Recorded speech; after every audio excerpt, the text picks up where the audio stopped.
அனைவருக்கும் வணக்கம். என் லைஃப்பில் இந்த மாதிரி ஒரு பெயின்ஃபுல்லான ஒரு சுச்சுவேஷனை நான் ஃபேஸ் பண்ணதே கிடையாது. மனசு முழுக்க வலி வலி மட்டும்தான். இந்த சுற்றுப்பயணத்தில் என்னென்ன மக்கள் பார்க்க வராங்க, அதுக்கு ஒரே ஒரு காரணம் தான் அவங்க என் மேலே வச்சிருக்கிற அன்பும் பாசம். அந்த அன்புக்கும் பாசத்துக்கும் நான் எப்பவும் கடமைப்பட்டிருக்கிறேன்.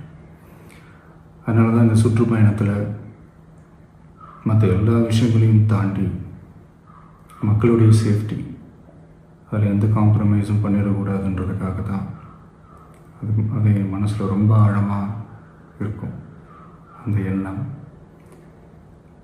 அதனால தான் இந்த அரசியல் காரணங்கள் எல்லாத்தையும் தவிர்த்துட்டு ஒதுக்கி வச்சுட்டு மக்களோட சேஃப்டி மட்டும் மைண்டில் வச்சுக்கிட்டு அதுக்கான இடங்களை சூஸ் பண்ணுறது, அதுக்கான இடங்களை பார்த்து பெர்மிஷன் கேட்குறது, போலீஸ் டிபார்ட்மெண்ட்டில் அதை ரிக்வெஸ்ட் பண்ணி கேட்போம்.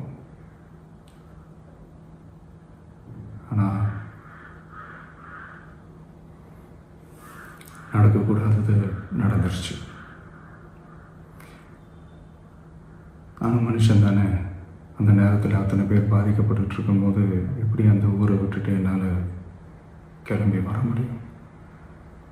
நான் திரும்ப அங்கே போகணும்னு இருந்துச்சுன்னா அதை ஒரு காரணம் காட்டி அங்கே வேறு சில பதட்டமான சுச்சுவேஷன்ஸ், வேறு சில அசம்பாவிதங்கள் அந்த மாதிரி எதுவும் நடந்துடக்கூடாதுன்றதுக்காக தான் நான் அவாய்ட் பண்ணேன். இந்த நேரத்தில் சொந்தங்களை இழந்து தவிக்கிற அத்தனை குடும்பங்களுக்கும் என்னுடைய ஆழ்ந்த இரங்கலை தெரிவிச்சுக்கிறேன். எனக்கு தெரியும், என்ன சொன்னாலும் இது ஈடேயாகாதுன்னு எனக்கு தெரியும். ஹாஸ்பிட்டலில் ட்ரீட் பண்ணிகிட்ருக்கிற எல்லாருமே சீக்கிரமாக க்யூர் ஆகி வரணுன்றதை இந்த நேரத்தில் நான் வேண்டிக்கிறேன். கூடிய சீக்கிரமே உங்கள் எல்லாரையும் நான் சந்திக்கிறேன். இந்த நேரத்தில் எங்களுடைய வலிகளை, எங்களுடைய நிலைமையை புரிஞ்சுக்கிட்டு எங்களுக்காக பேசின அரசியல் கட்சிகளை சார்ந்த நண்பர்கள், தலைவர்கள் அனைவருக்கும் என்னுடைய நன்றியை தெரிவிச்சுக்கிறேன். கிட்டத்தட்ட ஒரு 5 மாவட்டத்துக்கு பிரச்சாரத்துக்கு போனோம். இந்த மாதிரி எதுவுமே நடக்கல. ஆனால் கரூரில் மட்டும் ஏன் எப்படி நடக்குது, எப்படி நடக்குது? மக்களுக்கு எல்லா உண்மையும் தெரியும். மக்கள் எல்லாத்தையும் பார்த்துக்கிட்டு இருக்கிறாங்க. கரூரை சேர்ந்த அந்த மக்கள் அந்த உண்மையெல்லாம் வெளியில் சொல்லும்போது எனக்கு கடவுளே நேரில் வந்து இறங்கி அந்த உண்மைகள்லாம் சொல்கிற மாதிரி எனக்கு தோணுச்சு. சீக்கிரமே எல்லா உண்மைகளும் வெளியில் வரும்.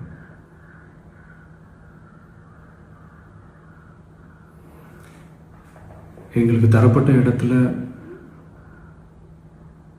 நாங்கள் போய் அந்த ஸ்பாட்டில் நின்று நாங்கள் பேசிட்டு வந்தோம். அதை தாண்டி எந்த தவறும் எங்கள் சைடில் நாங்கள் எதுவுமே செய்யலை. பட் இருந்தாலும் எங்கள் கட்சியை சேர்ந்த நிர்வாகிகள், தோழர்கள் மேலே எஃப்ஐஆர், அது மட்டும் இல்லை சோஷியல் மீடியாவை சேர்ந்த நண்பர்கள், தோழர்கள் அவங்க மேலே எஃப்ஐஆர்லாம் போட்டு இப்போ பிடிச்சிக்கிட்டு இருக்கிறாங்க.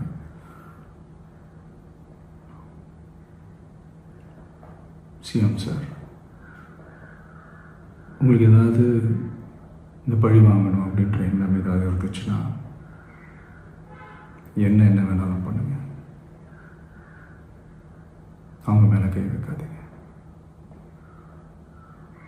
நான் ஒன்று வீட்டில் இருப்பேன், இல்லை நான் ஆஃபீஸில் இருப்பேன். என்ன வேணாலும் செய்யுங்க.